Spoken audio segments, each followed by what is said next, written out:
They started off as doctors, Medical school and gaming, it's a sort of funny combination. but gave it all up for a dream. I think they were bemused. My parents were a little startled when they heard that we were going to shift, transition. Times were tough. No question that the history of BioWare, there have been hard times, there's been challenges. Basically, we had to make a choice that he had to go back to medical practice. And times were great. They keep selling. Kind of a shocking experience. This is the fascinating story of a couple of med students who came together to form one of the most successful video game companies on the planet. I really like medicine. It's just that BioWare, I like more. It's the story of BioWare.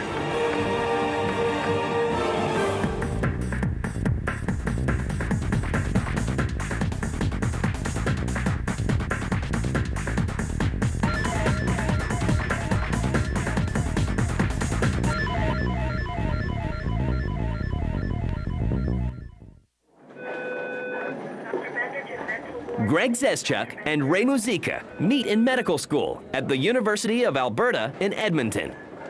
Ray and I met sort of saw each other at university prior to that, but we were more, didn't really know each other, didn't have the same circle of friends. It was one of those situations where we had common interests, specifically video games, and there were a few of us in the class that were big-time video game players. We had a lounge with arcade games and foosball, and that was our generalized hangout. Dedicated med students by day, die-hard gamers by night. Medical school and gaming, it's a sort of funny combination. I remember sitting down for some of my finals, and it was a great chance because you usually got about a 2-week break, so I usually play games for about a week and a half and then study for the last 3 days or so. I think it was always a hobby for us, so we never really stopped. And it's just something that we always, when we had a spare moment. While attending medical school, the future doctors are able to combine both loves. They begin developing educational software. Ray and Greg teach themselves the art of programming. But their team seems incomplete as another med student waits to be discovered. When we were doing medical school, we'd actually been just absolutely passionate gamers, and that's one of the things that brought us together with our other partner, Gip. We were interested in building something, I guess, that could help the faculty, and we recognized that there was a need for some online education, some computer programs that would make it easier to learn things. So we actually built a couple educational things that were probably comparable or better to the ones that were available at the time. And the addition of Augustine Yip provides the multi-talented threesome with some essential artwork. One was an acid-based physiology simulator for patients. It was actually used by medical students. We designed this really simple interface in C that would put up text and put up a picture, and you could make choices. And that was the first one we did. The second one was a gastroenterology patient simulator, which is basically all the educational stuff about how to treat gastric ailments, stomach, intestines, that sort of thing. The team effort proves to be a perfect combo as the soon-to-be doctors sell their software to the university. We end up selling that to the university and having it sponsored by a pharmaceutical company. And eventually they were given copies that they could use Canada-wide and give to medical schools. So that ended up being actually not too bad. All three graduate from medical school in 1992. They each begin working as doctors in various fields. I liked working in small towns and doing emerge medicine for small towns and being the only doc for about a 100-mile radius, because you get to see a lot of neat stuff when you do that, and you help a lot of people that way as well. And I thought it was a fun thing to do. But Ray, Greg, and Og can't seem to shake their love for gaming. We just started talking about how much we love video games and how interesting this engine looked and how much of fun it would be to start a company and actually make video games. And it sort of just evolved from there over a period of meetings, a period of time afterwards. Both of us just concluded at one point, yeah, this is great. It's actually going somewhere. And the doctors give birth to their very first company, BioWare, in February 1995. We formed it for the purpose of making video games, not medical education software, although that was what we were doing kind of part-time for fun, and we haven't really looked back since.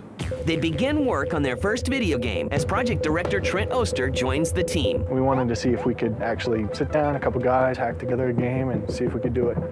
So we came up with this concept for this really cheesy knockoff derivative game called Blasteroids 3D. We actually said, okay, we can do this. Let's go full bore. Let's work on the game that we wanted to do originally, the bigger game. So they begin working on that titleless bigger game, but they can't seem to quit handing out prescriptions just yet. We were still practicing medicine quite a bit at that time because we didn't pay ourselves a salary for over 4 years. Essentially what we did is we used money as working as doctors and from the bank and all these sources, kind of gathered it all up, paid a group of people that we were working with, and did our best to get a demo done in about 6 months. Back in the old days when, you know, you had a smaller team, like I think it was about 13, 14 people, and budgets were tiny back then. And so are their offices. We sort of had a couple of computers set up and a big desk in this little room in my basement, and Ray would bang his head on the ceiling because it was really short. And I could just barely clear it, but it was a little too short for him. We did stay for probably about 6 months and moved to a little tiny, literally rat trap office with, you know, one circuit and, you know, questionable wiring, all that sort of stuff, of a coffee shop. With demo in hand, Ray and Greg began shopping around to various publishers. We made a list, Craig and I did, of the top 10 publishers we wanted to work with. We divided it into two, each of us took 5, and we started cold calling people. And, you know, these are 2 medical doctors calling out of the basement of one of their houses, just calling people out of the blue and saying, we have something we want to send you, will you look at it? And in the end, I think after persistent phone calls, we got something like 7 or 8 out of the 10 to make an offer on the project. BioWare cuts a deal with Interplay, who is based in Southern California, and the result is Shattered Steel.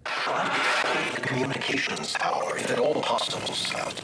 It's released in October 1996. Shattered Steel was really driven by the technology. It's what we could do at the time. I look back on it, and for a startup company, it was a very intelligent thing to do. We picked a fairly easy concept to execute.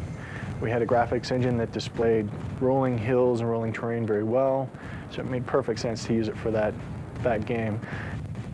It was a big robot action game, you know, running around landscapes and robots shooting aliens. It basically places you in the role of a planet runner. You're dumped down on a planet and you have to investigate a disturbance that's occurred on the planet. And you're basically driving a big giant robot around. Shattered Steel is a hit with audiences. By 1996, Ray, Greg, and Og are riding high. But for one of those partners, the road to video game success would soon come to an end.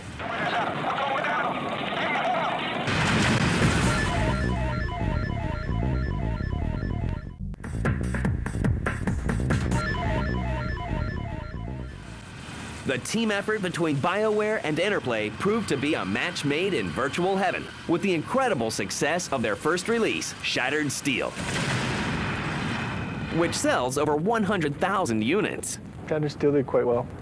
At the time, we weren't expecting anything too massive, and it was a reasonable success. We never really think too much about how successful the games can or should be. Rather, we focus on the games. They have to be really high quality. We try and make sure that the fans know about them, the press knows about them, and that they're games that we'd want to buy ourselves. But things for BioWare haven't always been so ideal. Oh, I think no question in the history of BioWare there have been hard times. There's been challenges. Like any business you're running, you know, for the first few years we were literally living paycheck to paycheck, so to speak. You know, you're depending on that milestone check to pay the next payroll. You know, we did our best to manage it very responsibly to minimize that, but it's pretty tough. I think, you know, we had tough times. And one of the toughest times is right around the corner, when partner Augustine Yip decides to leave the company. Yeah, I mean, he had a collision of life and gaming, I think. You know, his wife wasn't a big fan of the city we live in. I think the issue was they wanted to have a different life than they were having. Basically, we had to make a choice that he had to go back to medical practice, and so he did, and we were reluctant to see him go. It was sad in a sense, because we had a good partnership, the three of us. I think in the sense the way it worked out has been good for all of us. With little time to mourn, they began working on their second game, an ambitious role-playing game that's inspired by their favorite genre. Well, Greg and I have always been huge fans of role-playing games.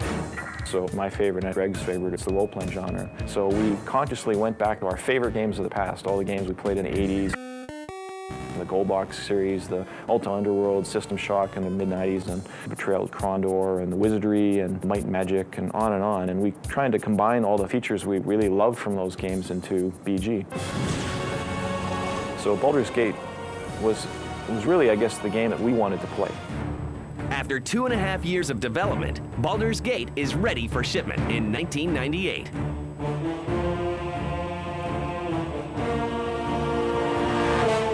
You know, as long as it even got to the shelves, we were happy. You know, we didn't really think about how many copies it potentially could sell.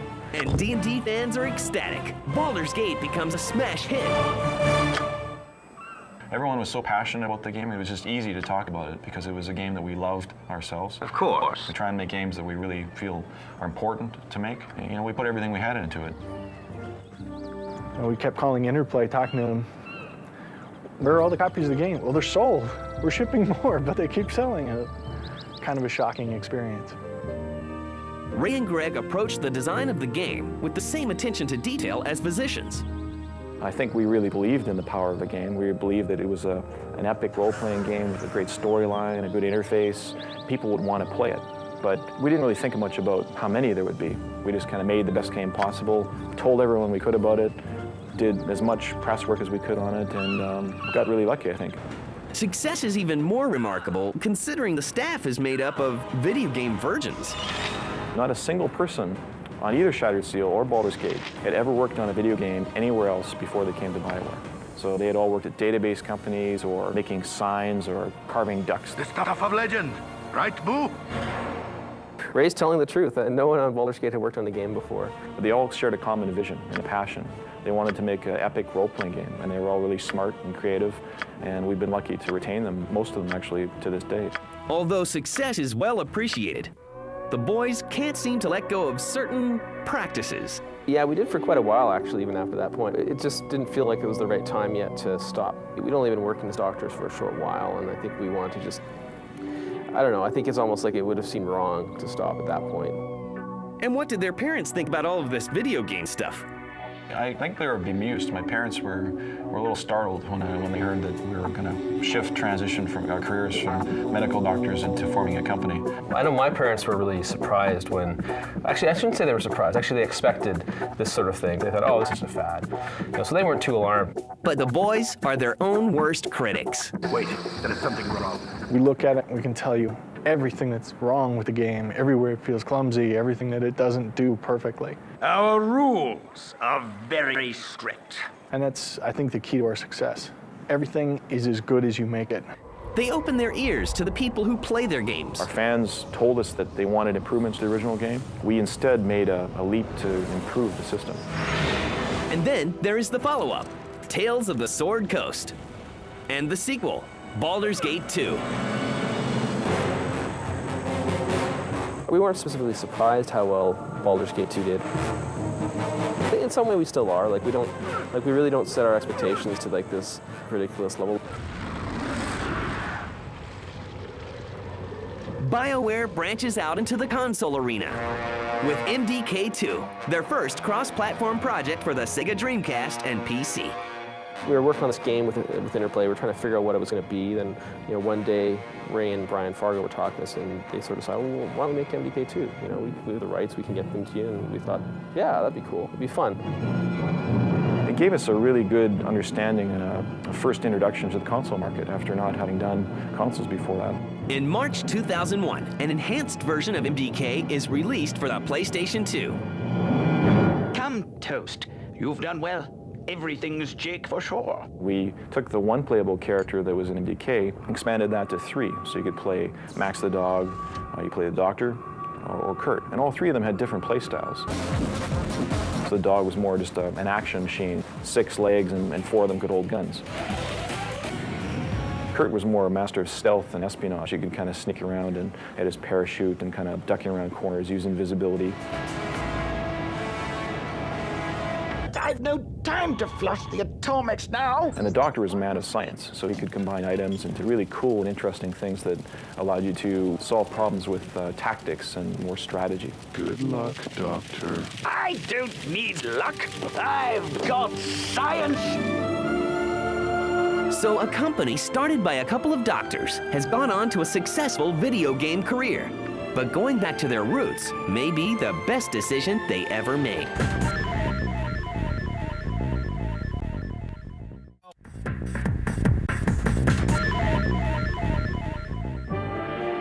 BioWare has created some of the most popular video games ever made.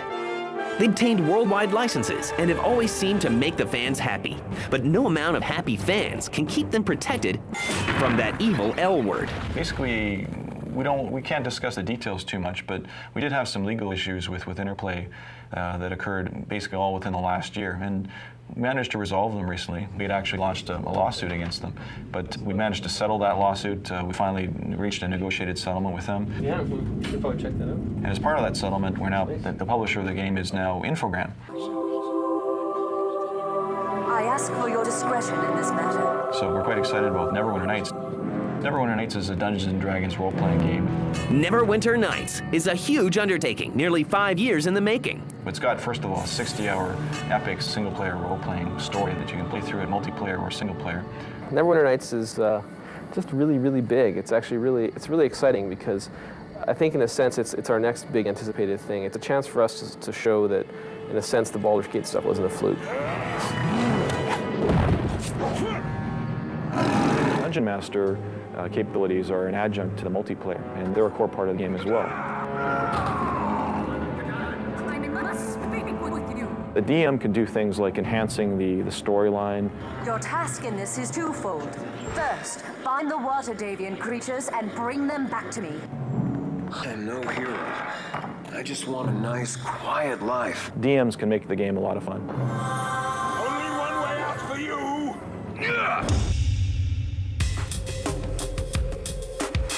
The tool set is the final component of Neverwinter that we're really proud of. It allows fans to make their own content. You can take your a paintbrush and kind of paint down a series of tiles and create an area. Drop in creatures and items and encounters, and then you see it in the game. And it's the same functionality we use internally, so it's very easy to use. For BioWare, listening to fans is a top priority. I think it's important for people to play it and give us their impressions because they're the best possible audience. And then the greatest form of flattery arrives via mail. We got this mail, and I kind of saw this mail first, and I kind of went, like, do you mind maybe thinking about this, making this kind of game? And so I ran to Ray's office and showed him. He was like, oh my goodness. We're speechless. We're like, wow, yeah. It was a tremendous honor that he would consider us for such a game. Star Wars, Knights of the Old Republic is another ambitious role-playing game that takes place 4,000 years before the Star Wars movies.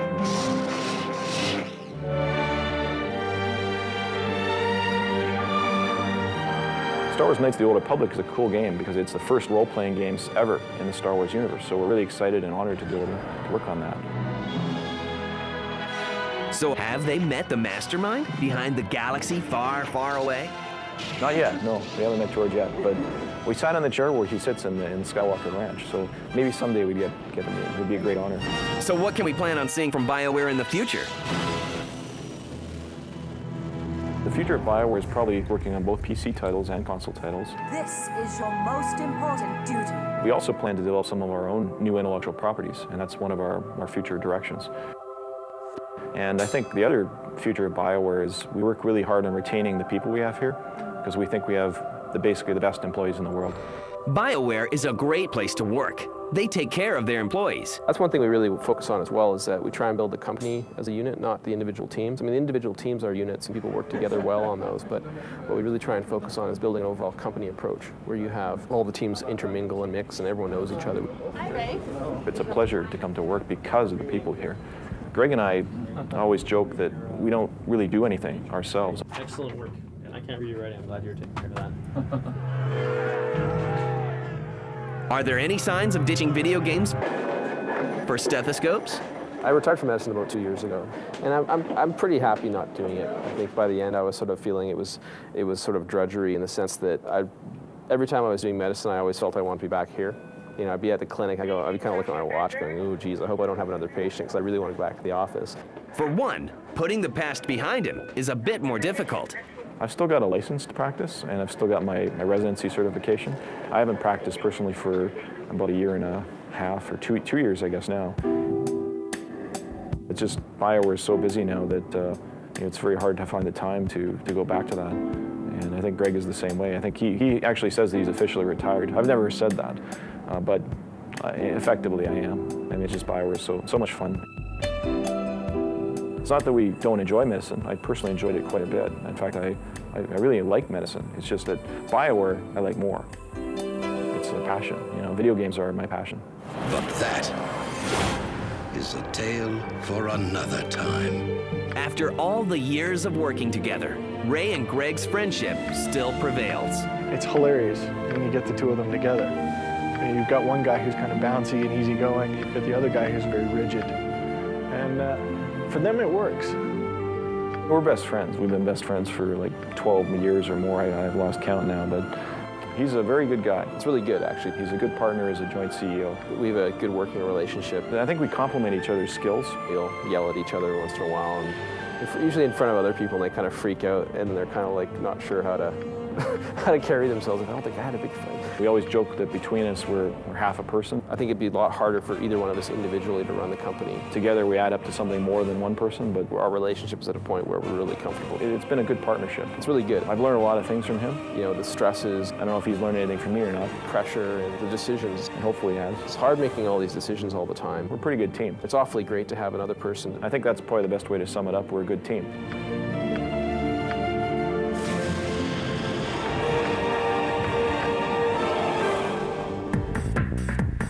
The final stage of character creation is the customization. So it's where you customize your appearance. You can choose a new head, choose a new body type.